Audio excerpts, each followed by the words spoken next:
On March 5th, 2026, Six Flags announced that they will be selling 6 parks and 1 water park from their chain. This includes Great Escape in Queensbury, New York, Le Ron in Montreal, Six Flags St. Louis in Missouri, Valley Fair in Minnesota, Worlds of Fun in Kansas City, and Michigan's Adventure in Michigan. That 1 water park is Schlitterbahn in Galveston, Texas. EPR Properties is a real estate company based out of Kansas City that owns amusement parks, ski resorts, and movie theaters. They do own 2 current Six Flags parks, with Six Flags being operators of those parks. That's Frontier City and Six Flags Darien Lake. Enchanted Parks is likely going to be the operator of those Six Flags parks being sold. They also operate Diggerland in New Jersey and Water Safari Resort in Old Forge, New York. Going back to EPR Properties, we talked about the 2 Six Flags parks that they own. They also own Wild Waves out near Seattle, which is closing at the end of the year. They also own Pacific Park in California, as well as Magic Springs in Arkansas. Those are pretty much the main parks that they own. Pretty much all of them are mid-sized parks, kind of like the same size of the park Six Flags is selling. Enchanted Parks is a fairly new operator. It was formed in December of 2025, so we're not really sure about how they'll run these parks, which leads us to be talking about the future of these parks. This coming season in 2026, these Six Flags parks will continue to operate as normal in the Six Flags chain, but in 2027, that's when the parks will be part of the new Enchanted Parks property, which could affect 2 things: the All Park Passport and IP rights, which are big questions right now. With the Park Passport, my guess is that the Six Flags and the new Enchanted Parks portfolio, they're going to be 2 different chains. Like in 2027, if you have a Six Flags New England pass that covers the Six Flags chain, you'll probably not be able to get into Great Escape with that pass. I know that there are several Six Flags parks that they own, but you can get into Frontier City or Darien Lake with those passes. Like I said, EPR are the owners and Six Flags are the operators.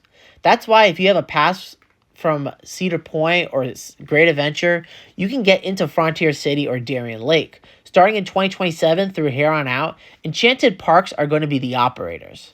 So if you have a pass from a bigger Six Flags park that wasn't sold, you'll not be able to get into Great Escape, Le Ron, or any of the other smaller parks that are being sold.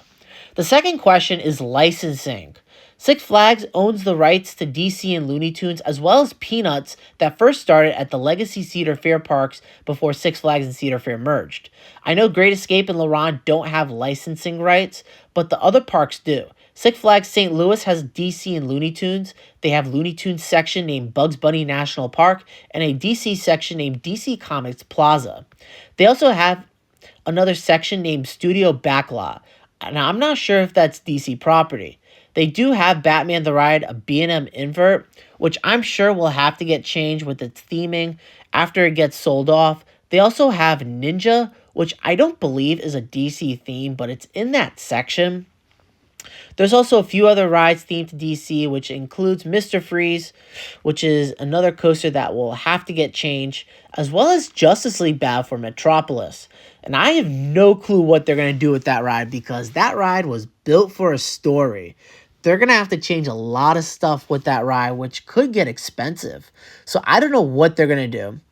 They also have several flat rides themed to DC, such as their Endeavor and Discovery. They're a lot easier to repaint, retheme, and rename than Justice League. The 3 Legacy Cedar Fair parks, Michigan's Adventure, Valley Fair, and Worlds of Fun all have Peanuts licensing, which I'm sure will also have to get rethemed. EPR doesn't have rights to license Peanuts, as well as Looney Tunes in DC, just like the other 2 Six Flags owned by EPR who also don't have licensing rights either. It's going to be interesting to see what the future of these parks will look like, especially run by a new operator. Like, I wonder what these parks will look like 5-10 years down the stretch. EPR doesn't really add a lot of investment into their parks. They go 1 year adding something to one of their parks, then several years off. So overall thoughts, I kind of saw this coming. Ever since the merger, Six Flags was looking to sell parks. Back in January, there were trademarks leaking online, so this wasn't really a surprise. I was surprised about Laurent getting sold off since it wasn't trademarked in the first place. These parks mean a lot to their local communities, so I'm glad these parks are not shutting down, kind of like what Six Flags America did. So that is it for this news update coming out of the Six Flags chain. Let me know what your thoughts on this news update down in the comments, as well as what you think the future will look like for these parks. And subscribe for more Coastamonium videos, and I'll catch you guys later.